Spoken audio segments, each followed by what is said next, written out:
This is The Speaking Show. I'm David Newman, and you're tuned in to the #1 podcast for speakers, consultants, and experts who want to speak more profitably.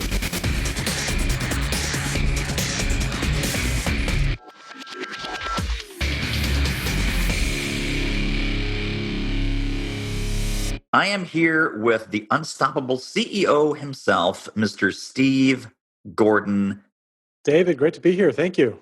Now, we're going to talk about something that is so deceptively simple and so powerful and so crazy that at first people listening in might be thinking, Steve, it can't be that simple. There has to be more moving parts because I've tried a podcast. I've hosted a podcast. I've had dozens or even hundreds of guests, and I've never gotten a drop of business from the podcast that I host.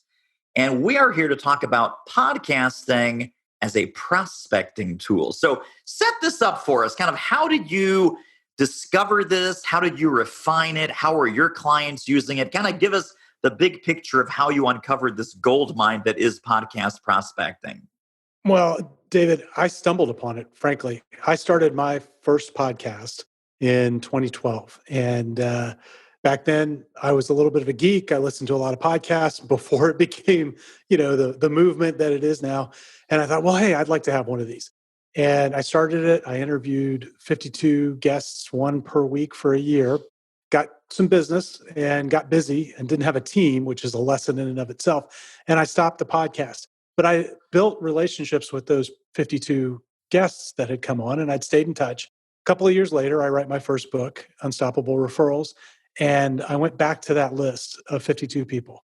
And just 15, so maybe about a third, not quite a third of the 52, said, yeah, I'd love to help you promote the book, as it launches. And that group of people was responsible for helping spread that book to 5,000 potential clients. So it took us from being a tiny little local firm to now nationally, internationally known with a best-selling book, and literally almost overnight.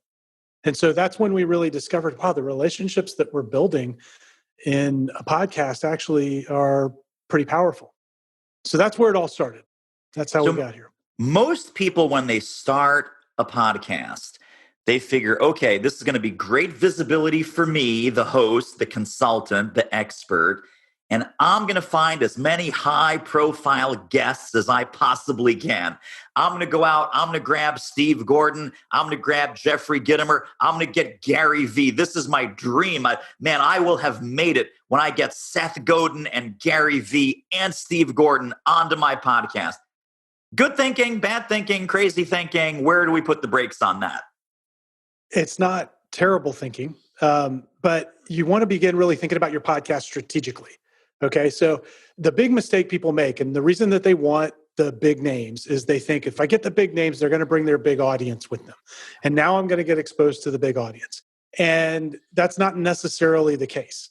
The way you want to be thinking about podcasting is with what we call the small audience. The small audience is the group of people that you're interviewing, because you can control to a large degree who you can control completely who you invite. You can really influence who says yes, because most business owners are going to want to come and do a podcast, even if you have a small audience. And this surprises a lot of people. It doesn't matter if you've got 50 people listening or 50,000 people listening, because someone will come and do that podcast because it creates a marketing asset for them. They can then take that recording and use it in their own marketing. So like when I go do an interview on someone else's podcast, I don't care how big their audience is. I'm going to take that as great proof, somebody else interviewing me as the expert, like we're doing here, and use that in my own marketing. And so you can get all kinds of people on, even if you've got a small audience, by being really strategic about who those guests are, by looking at it in one of two ways. Either targeting people who have already gone out, they've rounded up all the prospects you want to do business with. We call that aggregating your audience. If they've pulled them together, they've corralled them up, they put a fence around them, you can go to someone who's done that and say, hey, would you like to come on the podcast? You build a relationship, you build rapport through a podcast. I think that's how we actually met, through a mastermind. And then I think we exchanged podcast interviews, and now we're helping one another in other ways. And we pair it with a book. We think a book is a really great way to capture your expertise and package it up in a way that's easier for people to share. So I can go to that podcast guest who's got all my prospects already on his list and say, David, I've created this really great book. I think it would be very impactful for the folks in your network or your audience. What do you say we sit down, we brainstorm a way that we could give it to everybody that's in your network? And they go, oh, wow, that'd be a great idea. You know why they say that, David? They say that because just like you and I, we all have this need to go and give value to our network and to our audience. And we're usually not doing it as well as we'd like to. And so if you show up with a resource that they can share very easily, that appears to be of great value, now you've just unlocked this sort of massive referral event to everyone in their audience and everyone that they know. And so we put those two tools together, a podcast with a book, and we have a really easy process for creating a book. It takes just a matter of a few weeks rather than months and months. You don't actually have to type anything. You just sort of speak it. And using those two tools, you're now able to very strategically go pick and say, well, I want to get in front of that person's audience, and I want to be in front of that person's audience and pull them in. So that's one of the ways we use it. The other way we use it is we use it to prospect. And we'll work with our clients to build a list. We call it their target 100. Who are the 100 prospects that you really want to do business with? What if we invited those business owners onto your podcast as a way to start the relationship and get in conversation? Now, if you interview them on a podcast and you're edifying them and you're promoting the good work that they do, the next time you follow up with an email or a phone call, you think they're going to respond? I think they will. Absolutely, they do. So it really positions you to be able to connect directly with the people that you want to connect with. And David, we're going through some crazy things in the world right now. This is a time, I think, more than ever when you need to be looking for new and different ways to connect. For sure. And ways to differentiate yourself, stand out from the crowd, offer value, invite engagement. This strategy is brilliant. Now, Steve, I'm channeling our listeners, and many of them consultants, speakers, business book authors, trainers, online course creators. They say, well, hang on, wait a second. This is great. Steve, I already have a book. If they already have a book, could they deploy the existing book in the service of the strategy, or does it really need to be the special kind of book that you would guide them to create? No, if you've got a book, you're already really ahead of the game. David, you've written a number of books. I've written a number of books now. I think you and I both might agree that the hardest thing about a book isn't so much the writing of the book, and it's not so much the book launch. It's the ongoing promotion of that book for the coming years, because that's really where you make the money with the book, right? Absolutely. So, and that's where most authors fall down. They've written the book. They went, hey, I did it. I finished. I launched it. Crickets. And what you're able to do if you've got this strategy with a podcast and you're inviting in people who already have the audience you need to be in front of, you're effectively creating a rolling launch of your book, and it can last for years. Every time you bring in a new guest for your podcast who's got your audience that you want to be in front of, you can now use the book as a tool to get in front of that audience. And so you've got a very easy path for promoting that book for years to come. Hey, this interview is a real moneymaker. If you're serious about ramping up your reach and revenue as a speaker, trainer, or expert, book a confidential speaker strategy call with our team. The link is doitmarketing.com/call. It will be the most valuable 45 minutes you invest in your speaking-driven business. Speaking of value, let's get back to the show. So just to be clear, for folks that are furiously taking notes, and you better be furiously taking notes because this is really gold, Steve. Thank you so much. 2 different streams of podcast guests that we should have on our radar screen. Stream number 1 would be folks who already have our audience, right? So who has your future clients already on their subscriber list, in their world, in their Facebook group, on their mailing list, who already has the attention of your ideal prospect base. That person can be your new best friend, joint venture, affiliate partner, recommender, champion, advocate. That's stream number 1. Stream number 2 that you mentioned is who are the top 100 specific executives or entrepreneurs or specific people that you would love to do business with, where they are on your, what we call the active 20, which is your 20 prospects, but you go out and you say, listen, it's Dream 100. Who are the 100 dream prospects that over the next year or two, you would be super happy if you said, man, 80, 90% of these people became clients within the next 12 to 18 months. How did that magically happen? Number one, you strategically chose them. And I love your process, by the way, that you outline in your great book on how to choose them and how to think about that selection process. So now we're interviewing them. Next question is, during that interview with the target 100 people, how pointed are our questions? I've heard some people that I'm not crazy about this approach. It needs to be sort of a disguised sales call, right? Like you're almost asking them these probing, painful questions during the podcast and kind of breaking down, well, what are you trying to accomplish and what's in the way and why isn't it working and what else is wrong and what else have you tried? And it's like, whoa, dude, is this a podcast or is this a sales call? Other people have a more of a trusted advisor approach, more of a kind of collaborative hosting type of thing where it's not obvious that you're trying to sell. It's not obvious that you're trying to get them to scream in agony about all their pains and problems. Where do you fall on that spectrum? How pointed should those interview questions be for the podcast? So when you're interviewing them, the thing you have to understand is that at that stage, your only goal is to build a relationship with this person. Your goal is not to sell them on the call. It's not to convince them to, partner with you or share your book if they're a partner. At that stage, you just want to shine a bright light on the good work that they're doing. It's all about them. The reason you want to make it all about them is because what do we all like to talk about the most? Ourselves.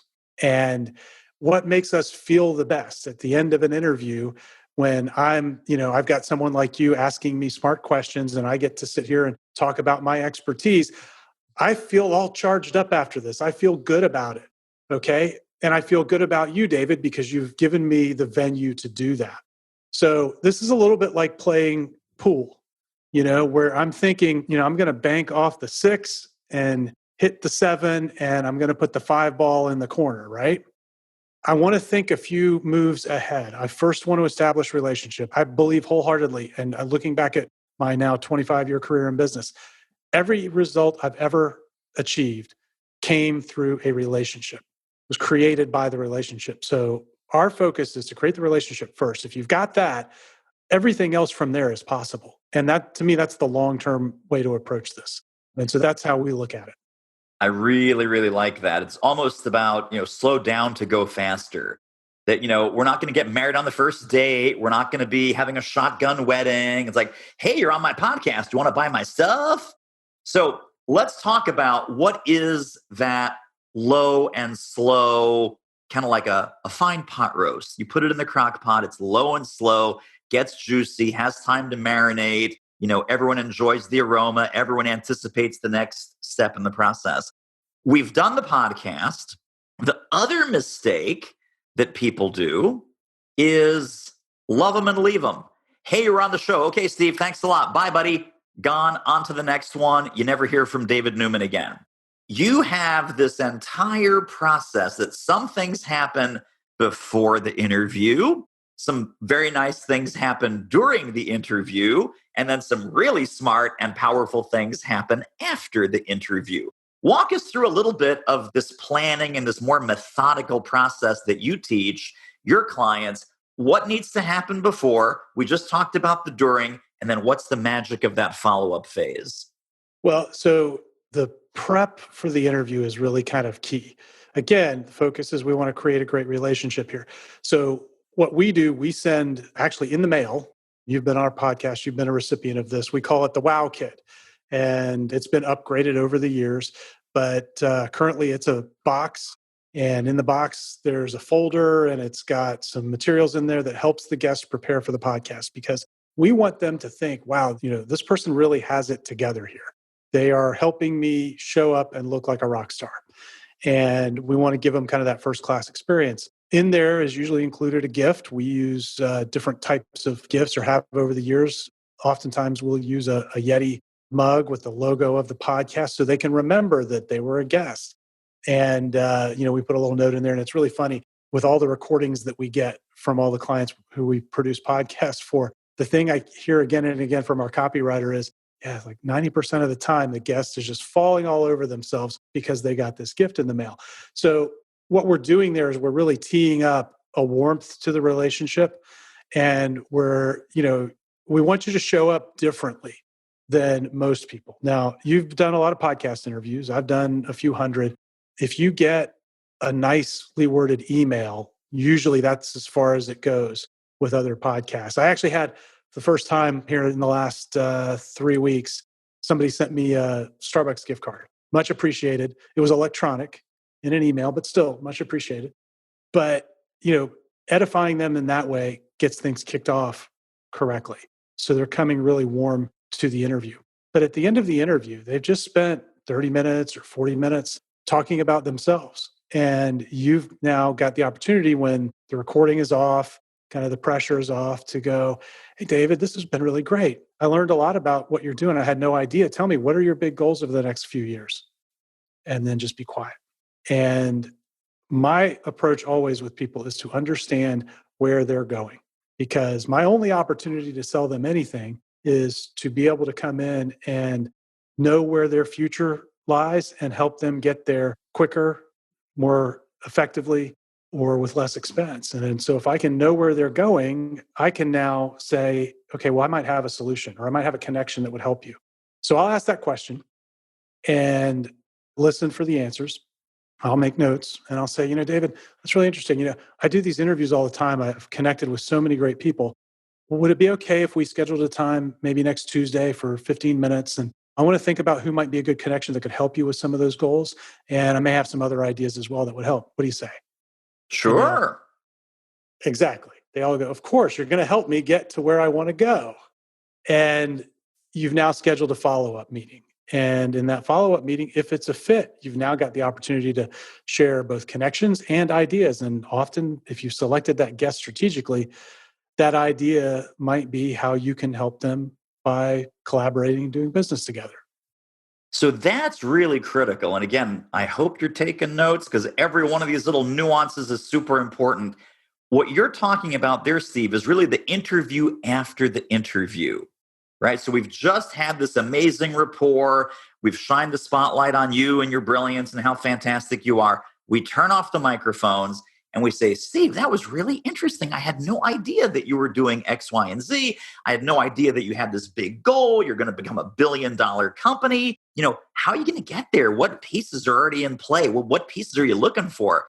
And the interview after the interview, are there some more nuances to the kinds of questions that we should be asking during that interview after the interview? Well, you want to make sure you're not leading the witness, as I like to say. You mentioned before that sometimes people can turn these podcast interviews into pseudo sales calls. You don't want to go there. You really want to show up and be curious about the person, curious about their business, curious about their goals. And at this stage, you truly don't know if there's a business opportunity. And you need to approach it like that. Where I see people have trouble is they'll show up and they'll think, okay, now I'm going into sales mode. And when you have that intention kind of internally, it shows. Yeah. And so the way that you deliver that matters. Now, it's not a difficult thing to do. You just have to come at it with the right mindset. And once people kind of flip that switch, it becomes really easy for them. It's a very authentic thing to do. Wonderful. Now, you mentioned something about your business and the role podcasting has played, and you said that I didn't delegate and I didn't outsource. And depending on who you listen to out there in podcast land, this is either a crushingly overwhelming amount of work. So when you and I are here saying, hey, consultants, speakers, experts, have your own podcast, they're going, oh, no, not that again. I tried that. It's so much work. It's crushing amount of work. It's like a part-time job or a full-time job. You are masterful at outsourcing, delegating, streamlining this so that we, as the host, as the expert, as the consultant, we do the part where we're brilliant, right? We do the interview, we do the conversation. Everything else is 1 or 2 or 3 team members. Break down who we should be having on the team and how you found some success and what you're advising your clients. How do you parse out the work, and what are the various roles and responsibilities on the podcasting team so that you don't exhaust yourself and really grind your gears trying to do all this monkey work yourself? Yeah, well, you shouldn't do it yourself. And you'll hear people that tell you you can, or, hey, there's this great online tool that's all in one, or an iPhone app or whatever. And even with those great tools, it's more work than you want to get into. Your job as the business owner, even if you're solo, a consultant or a professional, is to show up and talk. You're really in your business. If you think about the core roles of the leader, it's to build the key relationships that you need to build. It's to create the vision, create the message, and make sales, most likely. And you need to stay in those roles and let everybody, somebody else do all the other things. And we tell folks, look, there's three ways you can go about this. If you have a team, you may be able to get your existing team to jump in and be able to take on some of these things. It's not rocket science. Certainly, it does require some technical skill, but it's not rocket science. So you may have people on your existing team. You can certainly go to places like Fiverr or Upwork or places like that. If you want to become a manager of a team of freelancers, you can do that. Or you can come to a firm like ours, and there are others who will just do it turnkey for you, where we just sort of take care of everything. Our promise to our clients is you just show up and talk. And so once we kind of go through a little bit of a discovery process, we'll actually help you build out your target 100 list. We'll do outreach to those people, so you're not having to sit there and cold email folks that you want to have on. Oftentimes you'll get to tap in, depending on who you're targeting. You may end up tapping into our existing network of guests, because we do this with a lot of consultants. We actually have a pretty good network of guests across most B2B industries now. So we may already know the people that have your audience, but beyond that, beyond the outreach, you need somebody who can do research to go and track down your target 100 and all of their contact details and all that sort of thing.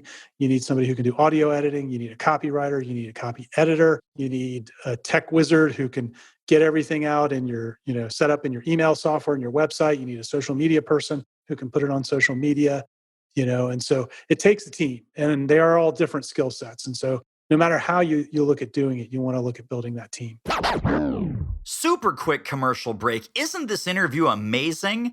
If you'd like to get more ideas on how to start or grow your speaking business fast, pop over to our free training at doitmarketing.com/webinar.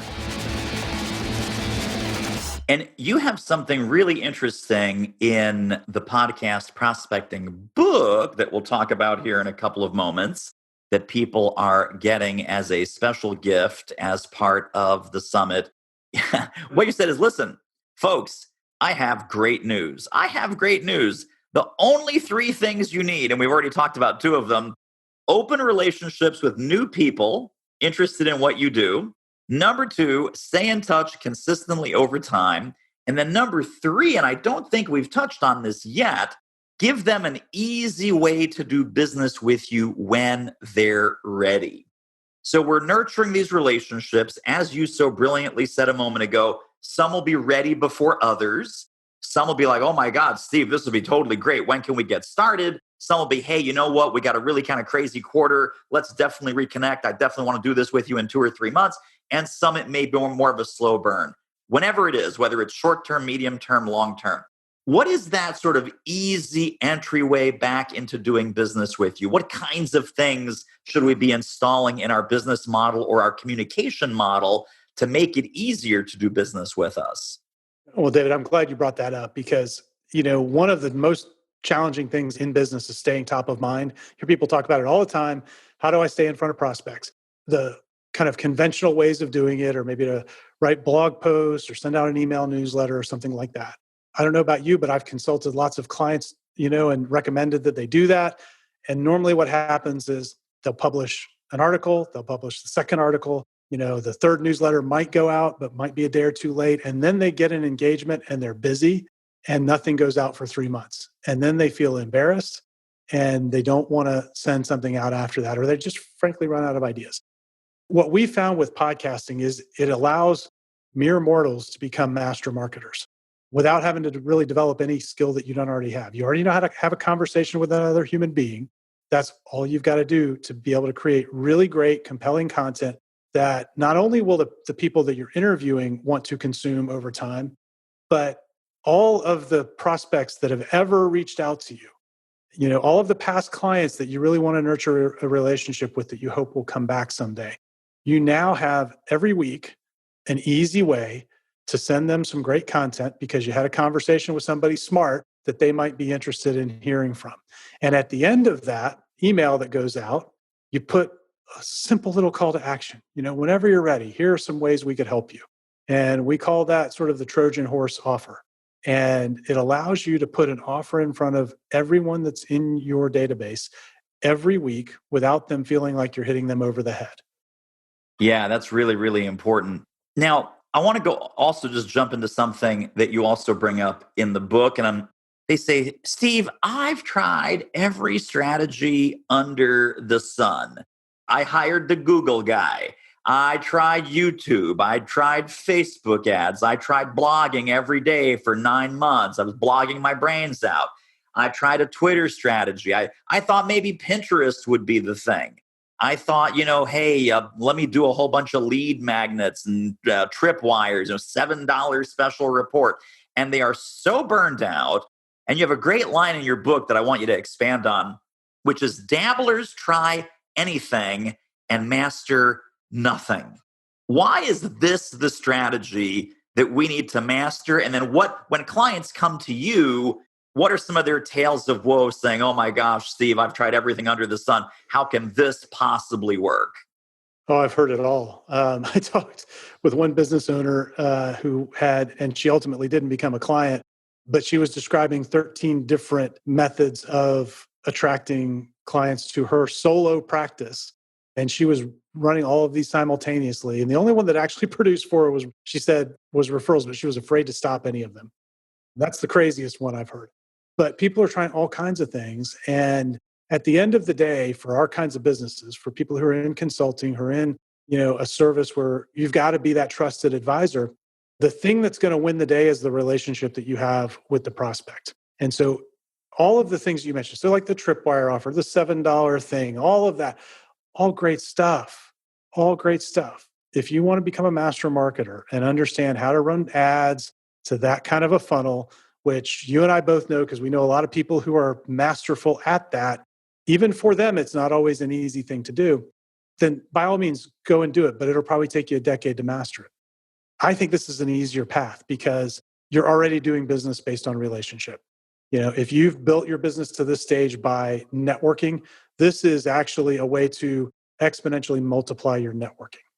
And same skill set, nothing new that you really have to learn because, again, all you're needing to do is have the conversation, get somebody else to do the tech, get somebody else to handle all that nonsense. Your goal is to just build the relationships that you need to build, be strategic about it, and it's actually a way to level up. And when you put all of this together, I used to do a lot of networking, David. Here in my local area, when I moved to town, I didn't know anybody. And within a matter of a year, I was pretty well connected. Well, the way that I did that is I camped out at a coffee shop one morning a week and I had 20-minute appointments, 3 per hour. People would show up, that I'd met at a cocktail party the week before that the Chamber of Commerce was hosting, or I'd met at a trade show or something. And they'd show up and they were late and they were hurried and they were rushed because they were running from something else. And so we'd have this great conversation. At the end of that, we'd both go, oh, well, we're looking forward to this mutually beneficial relationship that we've now started. Well, we didn't know what the heck that meant. And nothing ever happened from there, or rarely. That doesn't happen with a podcast interview. No one's ever late. They're not hurried. They don't come in stressed.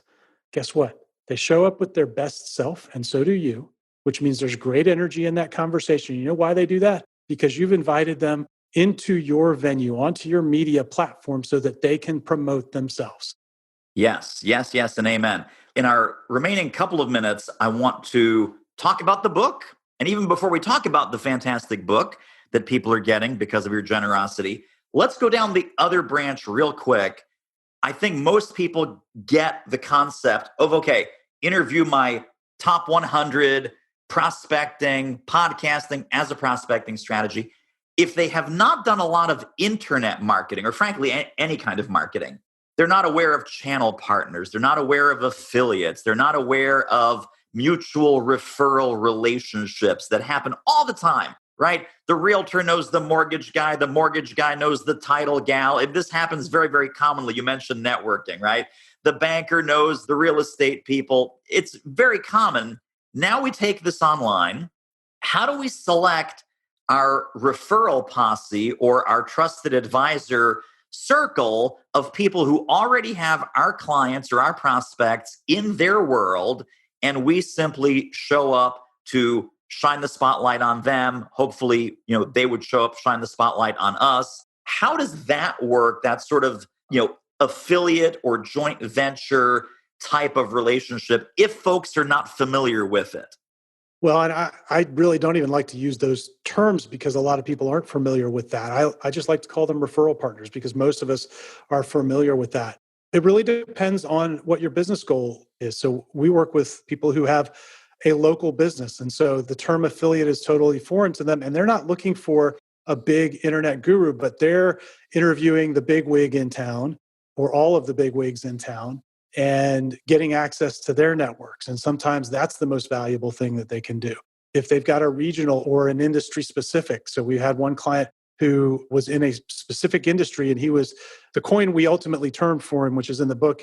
We said, we're turning you into the success journalist for the industry. And he went around and interviewed all the CEOs of all the companies in the industry. And that was one way that he did it. And then he'd go and interview all of the consultants in the industry.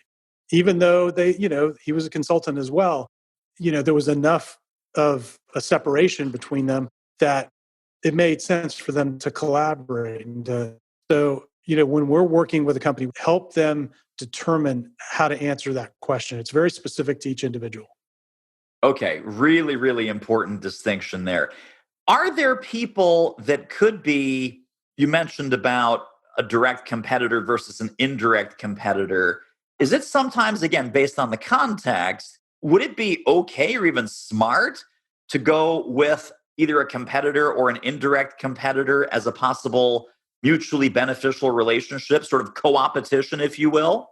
That's a great question. So in many ways, people might consider you and I direct competitors. We have a mutual friend who I just completed my 7th collaboration with. 7 years in a row, we have cross-promoted one another.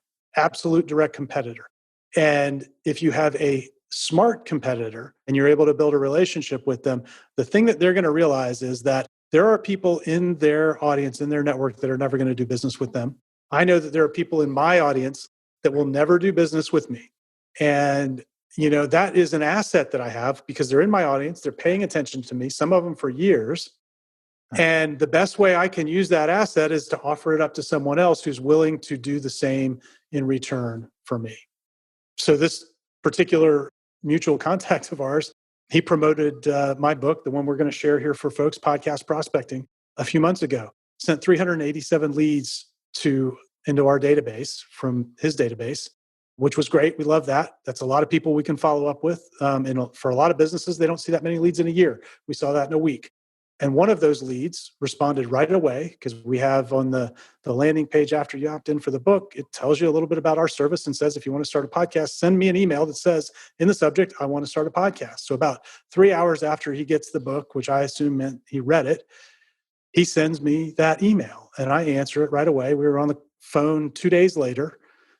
Turns out he was a great fit for what we do. And within 10 days of him downloading the book, he was a client. Now, new clients, it's worth, into the 5 figures for us. So That's the power of this approach, is it can really accelerate what is often a long sales cycle.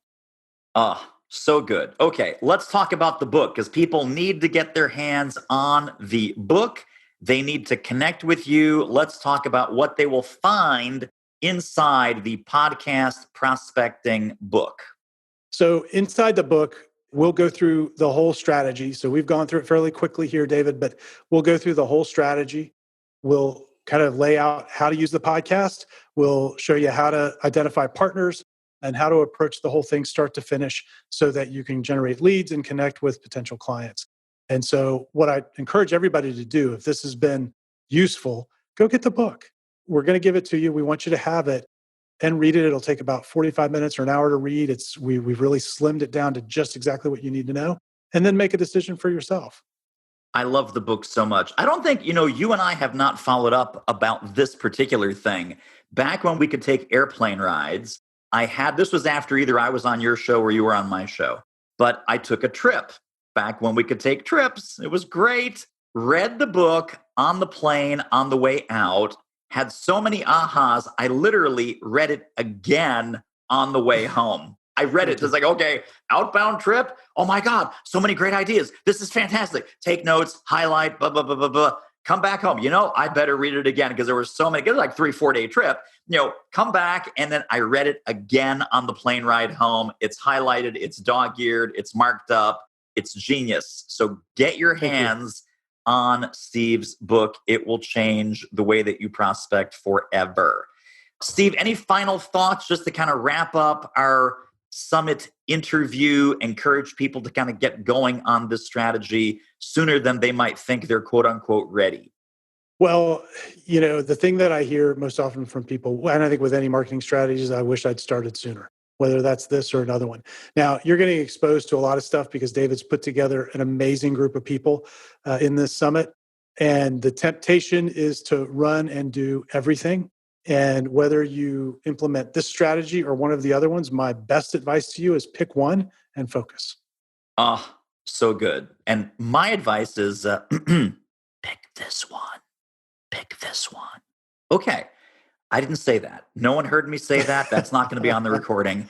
Steve Gordon, you are awesome. The other guests. I appreciate you, my friend. Thank you, sir. This has been fun.